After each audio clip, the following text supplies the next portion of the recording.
So today we're going to be talking about what your approach is for lead nurturing. It's a very important question because not everybody that actually interacts with your lead forms or actually jumps on your website or even calls you sometimes, they might not be ready to purchase your product or service just yet. So what are you doing to nurture those leads? So lead nurturing is very important for lead generation companies, but also for customers that are taking the leads on as well for nurturing them. So rolling back a little bit from a lead generation point of view of lead nurturing, some great ways of doing it would be if someone's been onto your website and then they don't fill in the form, and then you can then warm them up on Facebook ads with retargeting and stuff like that. You're nurturing those to come back to fill in the form and obviously inquire and to get that initial lead. Another one could be starting off with regards to informational articles. And what you're doing is you're nurturing them from an informational based term and they're understanding a little bit more, and they might be clicking on internal links until it starts to become from an informational based term into a commercial based term. And then as you've nurtured them along the way, they're much further down the buying cycle. So that doesn't become like just a cold web lead, they're a hot lead now. Yeah. So that from a lead generation point of view is where lead nurturing is so important. And it's instead of just chasing quantity of leads, you also want to be looking at the quality of leads. But then obviously when customers have got the inquiry, then they need to be trying to nurture them with, could be email funnels or sales funnels. So do you want to expand on that a little bit when someone's got the lead, about lead nurturing them? So just before we go on to that, a couple actionable tips. If you've got a website, you can definitely add like a newsletter. Like for example, I've got a newsletter on my website where I'm sending out SEO tips, right?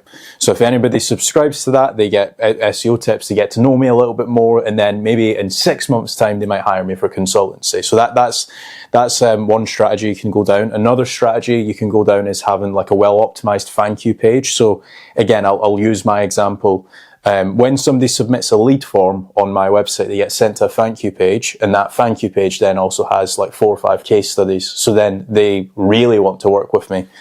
And then going back to what you were saying before, once you actually have got that lead, you can obviously send them stuff like a thank you message, thank you for inquiring, like basically a follow-up email, we'll be back in touch in 24 hours or 48 hours, just so that people are actually updated. Because a lot of people, they want, if they filled out a quote form, for example, they might want a quote in the next 12 minutes, and that might not be possible. But yeah.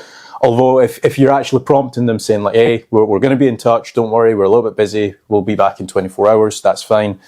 A few other things that you can obviously do as well is once you have, like, let's say, for example, you're a conservatory business, if you send out a quote, some people, they just miss their email, so you can just phone them as well, saying like, hey, Steve, did you receive my quote? Oh, sorry, it went into your spam box, let me try and resend it. Just having multiple touch points as much as you possibly can. I feel like a lot of people, they thrive off of getting more leads every single month, but if they were to increase their actual funnels by, let's say, 5%, and across the year, that's going to account to a lot more leads and a lot more converted leads as well.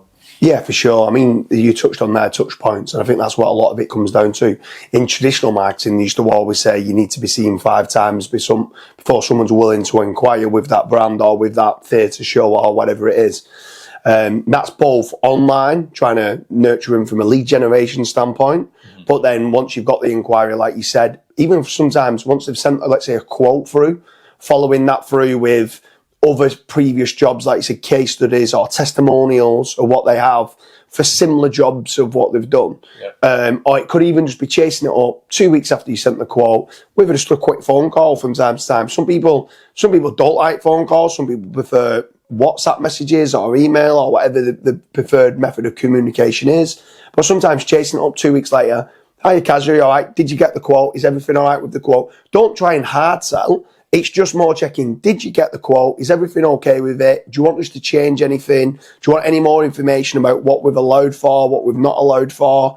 If you want us to compare like prices against a competitor that you might have, we can show you why there might be a price difference, why we might be cheaper, or why we might be more expensive, because we might not be comparing apples with apples. So you need to make certain that you're looking at both quotes there. You're almost asking for feedback as opposed to hard selling. Yeah, like exactly. if you sent out a quote template and they've not got back to you, there's probably a reason why. Maybe you're a little bit more expensive because you're further away from the address, let's say, or like what you mentioned, there might be different materials. The competitors using cheaper materials, you're using more expensive. And then once they tell you like, oh, I've decided to go with XYZ company, you can say, oh, well, actually, do you know that, let's say they're using the cheaper product, we're using the more expensive glue, for example.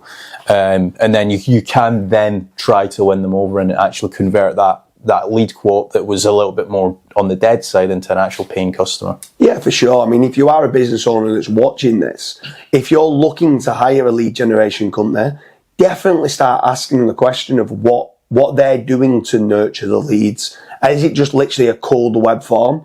Or have they got blogs? Are they trying to educate them? Are they trying to move down the funnel from informational terms down to commercial terms?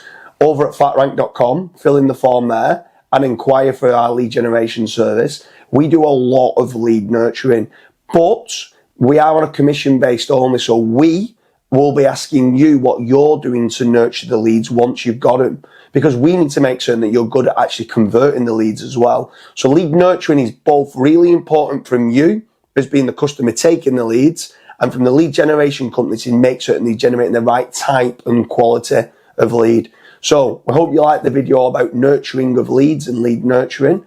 And if you've got any more questions, leave a comment in the comment section.